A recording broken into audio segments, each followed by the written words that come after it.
The commandment is clearly says, love thy neighbor as thyself. It doesn't say, are you harboring illegals in your church? We're about to dive into the truth of the so-called immigration crisis, mass deportations, who ICE is really going after, how religion and politics is at the center of all this, and how what's happening right now is just the beginning of something much bigger that affects all of us. Even if you've hardly thought about immigration, this affects you too. So one of Trump's main campaign promises was mass deportations. We knew this was coming, and now it's starting by giving ICE, Immigrations and Customs Enforcement, more power. In January, Trump reversed a policy that protected sensitive areas like schools, hospitals, and churches from immigration enforcement, and he permitted ICE agents to arrest people in all areas, telling them to use their discretion with a healthy dose of common sense. Because when you think Trump, you think common sense, right? I don't. I don't. This is coded language for have free reign. Immigration communities all over the country, undocumented and documented, are really shaken up right now. Kids are staying home from school. Churches with immigrant communities are dropping in attendance, especially Spanish services. We're adapting to the times. Right now, it's not safe to come here. Amen, alleluia. We had to go virtual during the pandemic, but this is much different. We don't know how long they can sustain a campaign like this of hate, but we do know that we can take care of each other. And some churches are praising Trump for mass deportations, but some churches are also standing with immigrants in their community. I'm going to tell you some really interesting stories from both sides of this. But one of the things that really upsets me is to see Christians justify the oppression of immigrants. I'm a Christian, so of course not all Christians are anti-immigrant, but I'm one of those Christians that believes our faith should empower us to stand with immigrants. And I hope there's more of you in here too. Let's find each other in the comments. But I also wrote a book called The God Who Riots, Taking Back the Radical Jesus. Not that radical Jesus. It's about a faith that radicalizes us to fight for justice. But you've always seen these two streams throughout history of those who use their faith to oppress people and those who use their faith to choose the side of the oppressed. And the oppressive kind of churches are way more popular, unfortunately, because in this country, oppressive religion and oppressive politics have teamed up to make the oppression so much worse. And you see it in the rhetoric that's justifying mass deportations, and it's coming from the most powerful people in our country. Listen to what VP J.D. Vance said in an interview on Fox in January. But there's this old school, and I think it's a very Christian concept, by the way, that you love your family, and then you love your neighbor, and then you love your community, and then you love your fellow citizens in your own country, and then after that, you can focus and prioritize the rest of the world. A lot of the far left has completely inverted that. They seem to hate the citizens of their own country and care more about people outside their own borders. That is no way to run a society. And I think the profound difference that Donald Trump brings to the leadership of this country is the simple concept, America first. And he got a lot of backlash for this statement, for using the concept of Christian love to justify discrimination. And he responded to the criticism by posting on Twitter, just Google ordo amoris. Now, J.D. Vance is a Catholic, and ordo amoris is an old Catholic Latin term that means order of love, and it comes from St. Augustine, who used it to teach people that we should love in order by loving God above all other things, including people. But J.D. Vance twists it to say that Americans should love other Americans and leave immigrants to suffer under the brutally violent immigration system we have. And I'm going to get to how violent this system is later in the video. But it's such a twisted interpretation. And before we even get to how twisted it is biblically, I got to tell you this. J.D. Vance goofed up so bad that the Pope responded. Now, it's just ridiculous. It's like if you said pineapple does belong on pizza, which it doesn't, and the Italian government had to come in and issue an official statement telling you how wrong you are. I think it's like that. No, it's actually way worse. I don't know what I'm yapping about, to be honest. Just stick with me. Now, Pope Francis didn't directly call him out by name, but he released this letter to the United States bishops criticizing the immigration policies. And in this part of the letter, he clearly references J.D. Vance's statement. He wrote, "Christian love is not a concentric expansion of interests that little by little extend to other persons and groups. In other words, the human person is not a mere individual, relatively expansive with some philanthropic feelings. The human person is a subject with dignity who, through the constitutive relationship with all, especially with the poorest, can gradually mature in his identity and vocation. The true ordo amoris that must be promoted is that which we discover by meditating constantly on the parable of the Good Samaritan. That is, by meditating on the love that builds a fraternity open to all, without exception." By the way, the Pope released this letter just a couple of days before he got hospitalized for double pneumonia. J.D. Vance, you made the Pope get out of bed and chew your ass out. Dude, stop pretending like you're doing what Jesus would do. Come on, bro. Exodus 22:21. "Do not mistreat or oppress a foreigner, for you were foreigners in Egypt."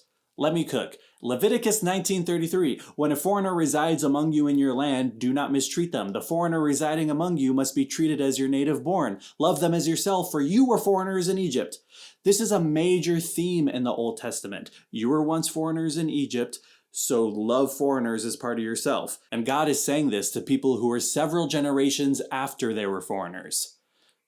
J.D. Vance, look at yourself. This scripture is aimed at your generation. Some generations ago, your family were foreigners in this land. God didn't make you white. Europe did.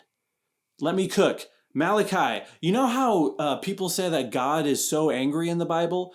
Most of the time, God gets angry at people who forgot they were oppressed and are now oppressing others. Malachi 3:5, God threatens to bring judgment against those who defraud laborers of their wages, those who oppress the widows and the fatherless, and those who deprive the foreigners among you of justice.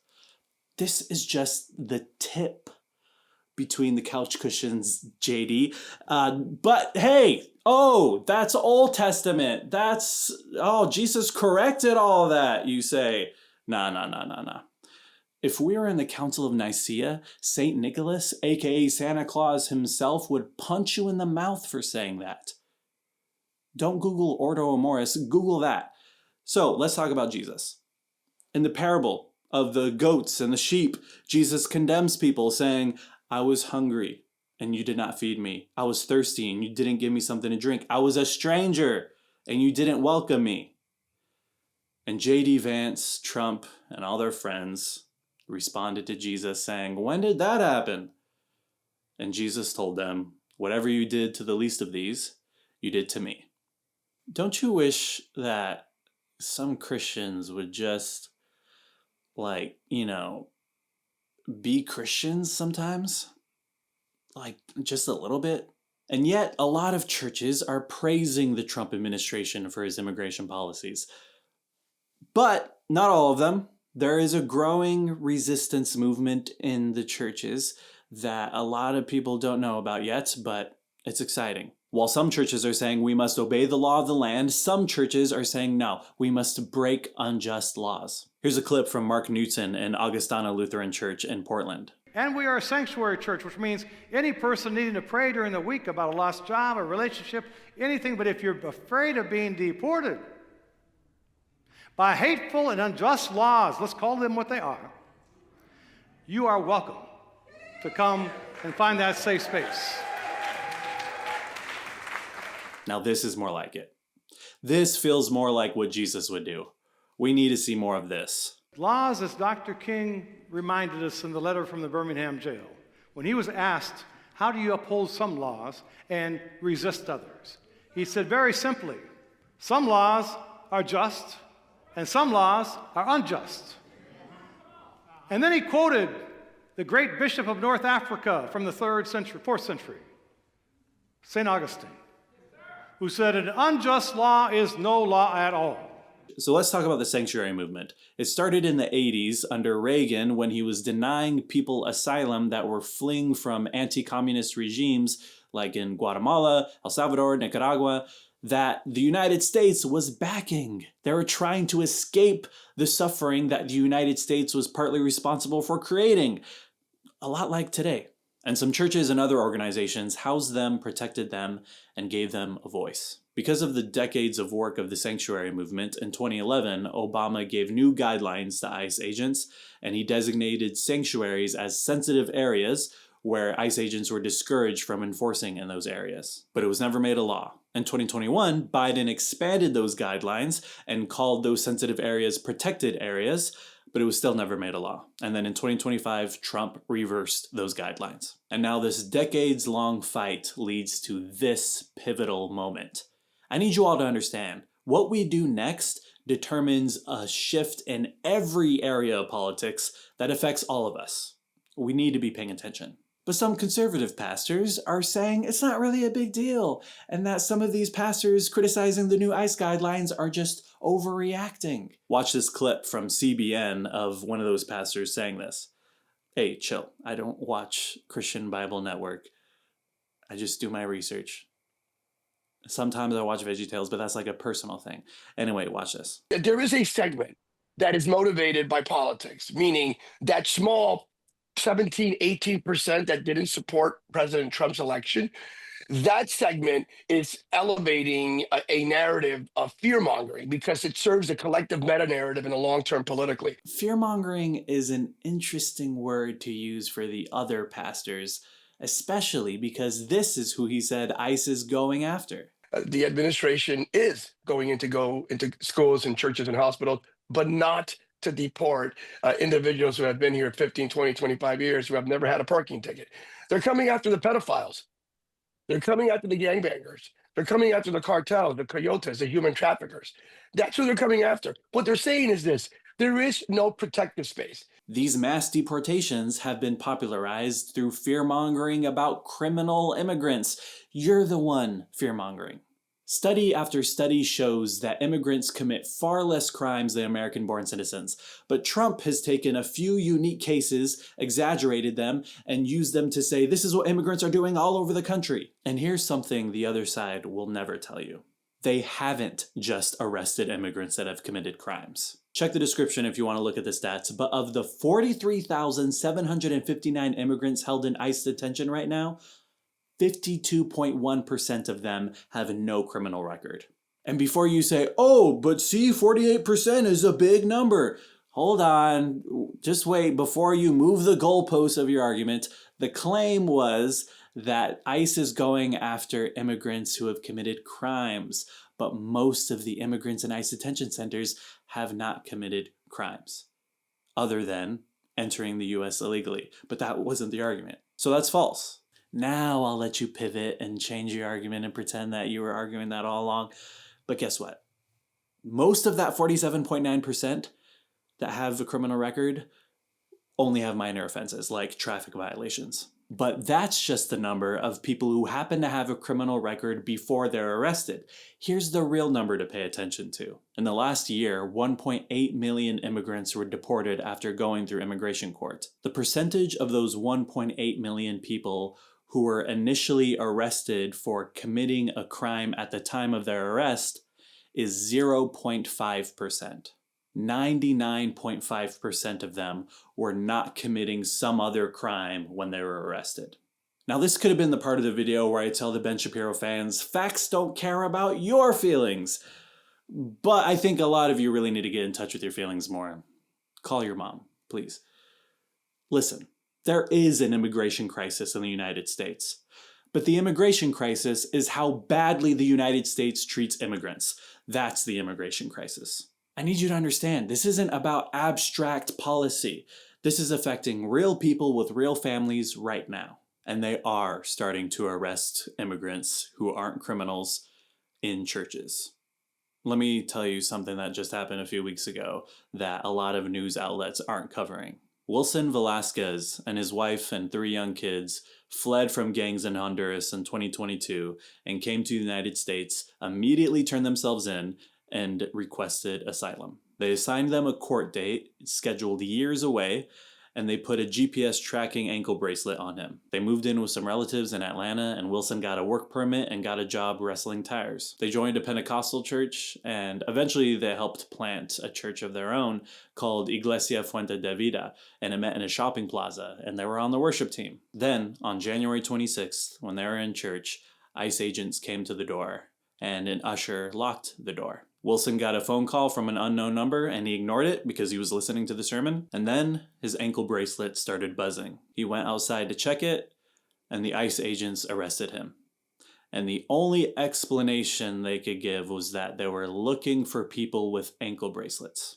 And they didn't allow him to appeal to a judge, and they sent him to Stewart Detention Center. Wilson Velasquez did everything right. He had a court date scheduled, he attended all his required check-ins, he had permission to work, but none of that mattered. So if you're calling these pastors that are standing with immigrants fearmongers, you need to get out of your bubble. By the way, the Global Human Rights Watch List monitors countries where freedoms and civil liberties are threatened, and they just added the US to their list because of declining civil liberties under Trump. This is real, and I'm not saying any of this to scare any of you.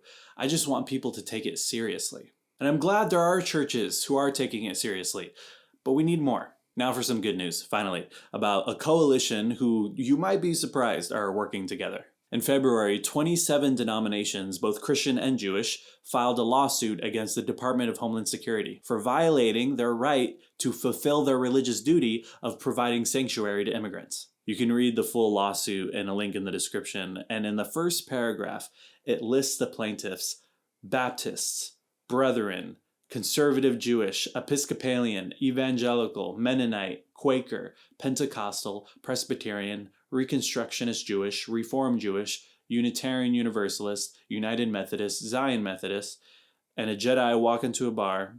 Just kidding. Sorry, I had to. It says Zion Methodist and more. I don't think the Jedis were CC'd on this. Anyway, it says, they bring this suit unified on a fundamental belief: every human being, regardless of a birthplace, is a child of God worthy of dignity, care, and love. Welcoming the stranger or immigrant is thus a central precept of their faith practices.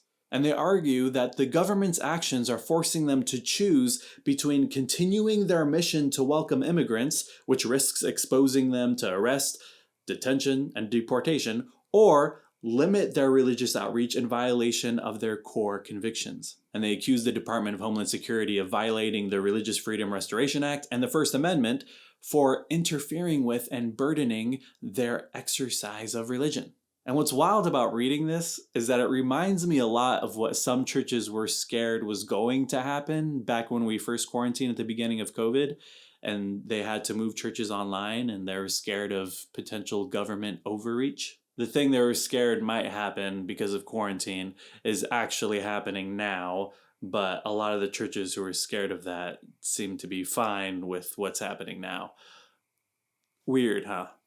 I strongly believe churches should be the first ones to protect and stand with immigrants and fight for their rights, not the last ones like we usually see.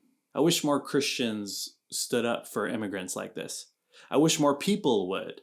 I wish people would wake up and realize how stifled our imaginations are around this issue. And I want to talk about expanding our imagination and finding a better solution to this issue. But first, we need to talk about how stifled our imaginations truly are. A lot of people don't even understand what ICE is. They think it's the same immigration program that's been around for 100 years. It's not. And ICE is actually a lot more dangerous than you may realize.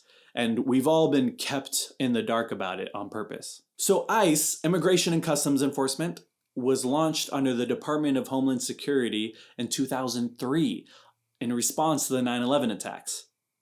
A lot of you watching this are older than ICE. The Hawk Tuah girl is older than ICE. And ICE was given power beyond the boundaries of the law to spy on, arrest, imprison, and torture anyone they target with the justification that they need all the power that they can get to fight terrorists. That's how they're able to detain people for long periods of time without any legal process. That's how they're able to rip kids from their families and keep them in cages. That's all legal because ICE doesn't have to follow the same laws as other government agencies. And since their creation, they've been given more power and more funding. Listen to this. In 2003, their funding was $3.3 billion. In 2024, their funding was $9.6 billion. That's more than all other law enforcement agencies combined. Now, someone might say that the power and funding for ICE needed to keep increasing because illegal immigration kept increasing. But that's not how we should interpret those two rising numbers.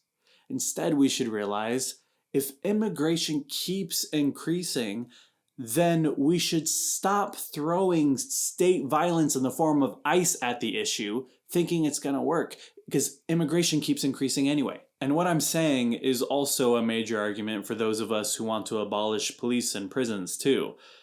We look at the issue from a bigger perspective, and we get practical, and we say, okay, state violence isn't solving the issue. It isn't decreasing crime.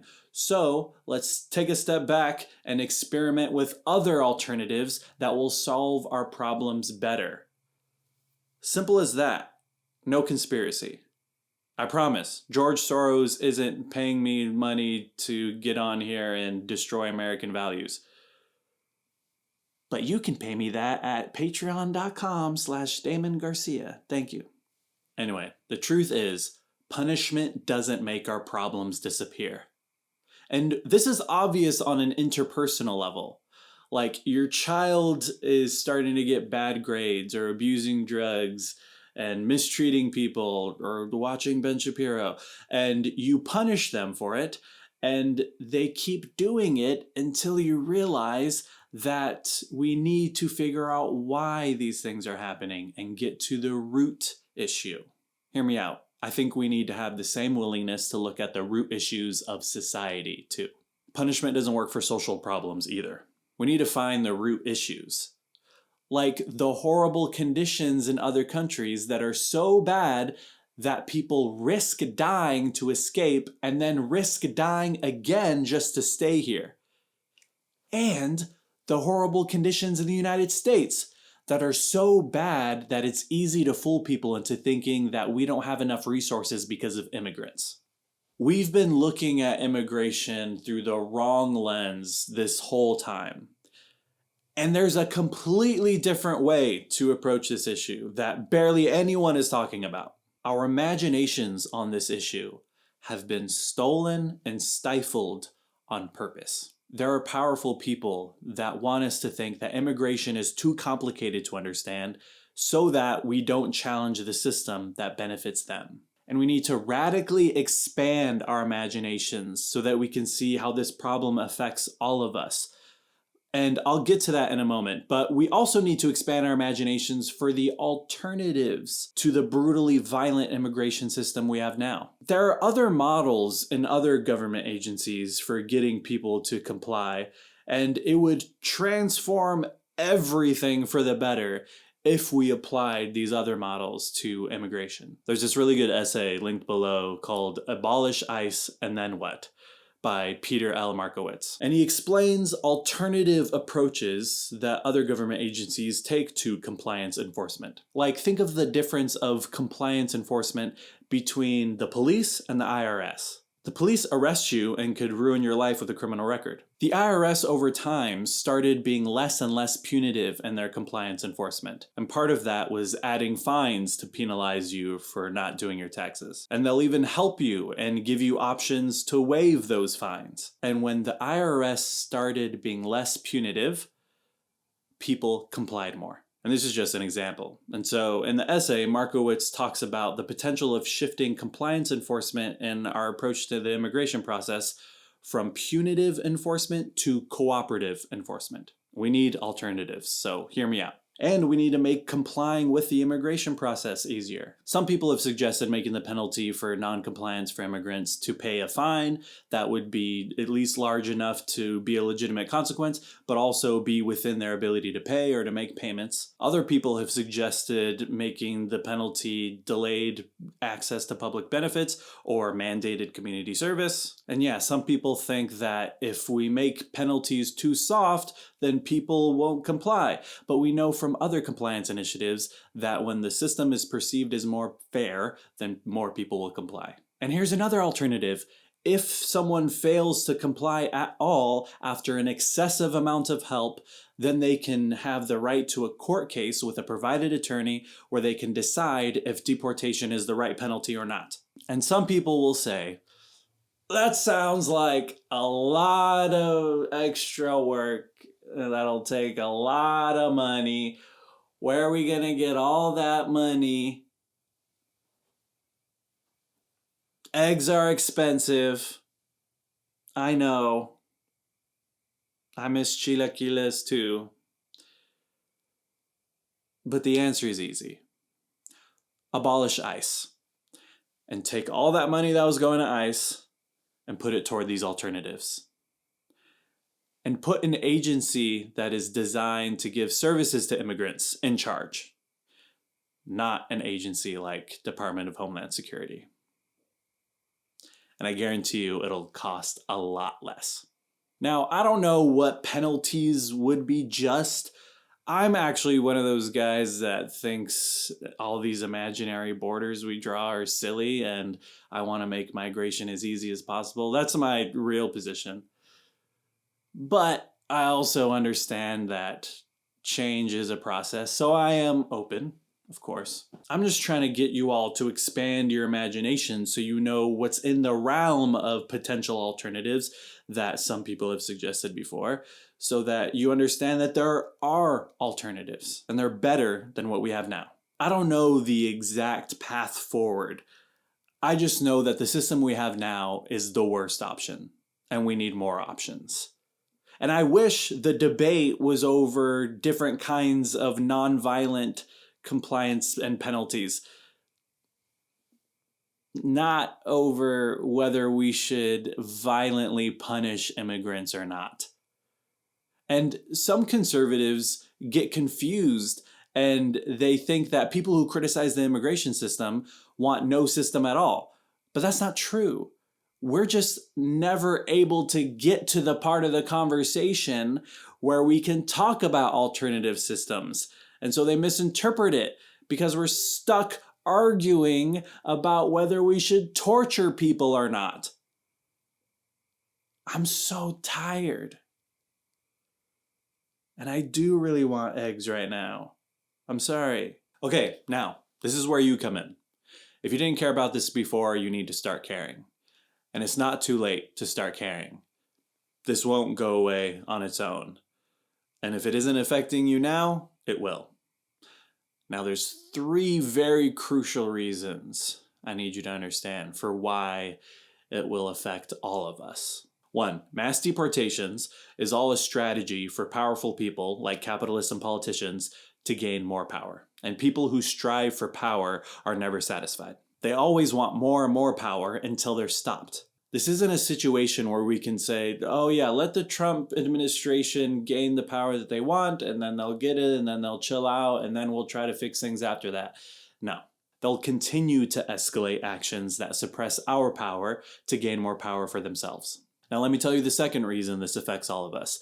And this point shatters the whole made-up story they're brainwashing people with about immigration. The economic problems that they're blaming immigrants for aren't going to go away.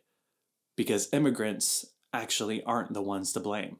Capitalism is to blame for the lack of resources for citizens, not immigrants. All of us in the United States, whether you're born here or not, need better jobs, better job training, better wages, more affordable food, affordable housing, healthcare, better mental health treatment. So if you get rid of all the immigrants, those problems will continue to get worse. Because the actual source of those problems is a capitalist system that steals from us to make the rich richer. And so that source will just remain untouched. And not only that, but it will become strengthened. And the third reason this affects all of us is the most concerning one, because it's already starting to happen. We know from history that the ultimate goal of a government that uses programs like ICE is to keep expanding who they punish until they can punish whoever they decide is a political enemy. This is already starting. Trump is trying to outlaw protests he disagrees with. On March 8th, ICE arrested the Columbia University student and pro-Palestine activist Mahmoud Khalil, and Trump praised the arrest on Truth Social and called him a radical foreign pro-Hamas student. And he said, "This is the first arrest of many to come. We know there are more students at Columbia and other universities across the country who have engaged in pro-terrorist, anti-Semitic, anti-American activity, and the Trump administration will not tolerate it. Many are not students, they are paid agitators. We will find, apprehend, and deport these terrorist sympathizers from our country, never to return again. If you support terrorism, including the slaughtering of innocent men, women, and children, your presence is contrary to our nation and foreign policy interests, and you are not welcome here. We expect every one of America's colleges and universities to comply. Thank you." But he's fine if we support the slaughtering of innocent Palestinians?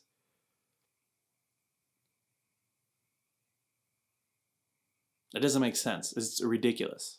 Mahmoud Khalil was attending Columbia University on a student visa, and he had a green card, and he didn't break any laws, and he's not pro-Hamas. And now he's being held in ICE detention without access to a lawyer. This should worry all of us. Because like I said, the persecution of immigrants is all a ploy to gain more power, and they'll use that power to persecute more and more people. We've seen this before. There's a famous statement written in the late 40s by the German Lutheran pastor Martin Niemöller about his and the German church's failure to oppose the Nazi Party early on. You may recognize it. Let me read it. I think it will also help us understand our own situation better. It goes like this. "First, they came for the communists, and I did not speak out, because I was not a communist. Then they came for the socialists, and I did not speak out, because I was not a socialist. Then they came for the trade unionists, and I did not speak out, because I was not a trade unionist. Then they came for the Jews, and I did not speak out, because I was not a Jew. Then they came for me, and there was no one left to speak out for me." Now this warning from history is playing out right before our eyes, following the same old pattern. First, they come for the so-called terrorists. Then, they come for the so-called terrorist sympathizers. Then, it's people whose views could be seen as aligned with so-called terrorists or terrorist sympathizers, which we're beginning to see now. Then, after that, they come for anyone that the government thinks might have the potential to become a terrorist sympathizer if the government doesn't take them out before they get a chance to become a terrorist or a terrorist sympathizer. That's how this scapegoating pattern works. We've seen it all throughout history. This doesn't just go back to the Nazis. This goes all the way back to the Roman Empire and empires thousands of years before that. There was a meme about a year ago about how a surprising amount of men think about the Roman Empire all the time, and their girlfriends were making fun of them for it. It turns out I'm one of those guys. Except I don't fuck with the Roman Empire. This is my Roman Empire. Now, this is the most important thing I want you all to do. And by the way, I know I haven't posted a regular video on this channel in a while, but expanding our imaginations is the kind of stuff I want to talk about on this channel. So if you're into that, follow me, check out my links below. Here it is. Don't let people make you think immigration is too complicated to understand. And don't let them make you think you need to understand every stat, fact, and argument just to have a stance on it. And don't let them make you think you need to articulate yourself perfectly just to speak up about it.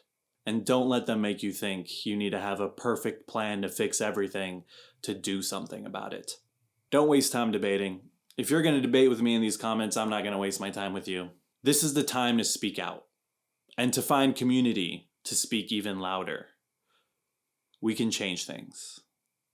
Thank you for watching. See you later.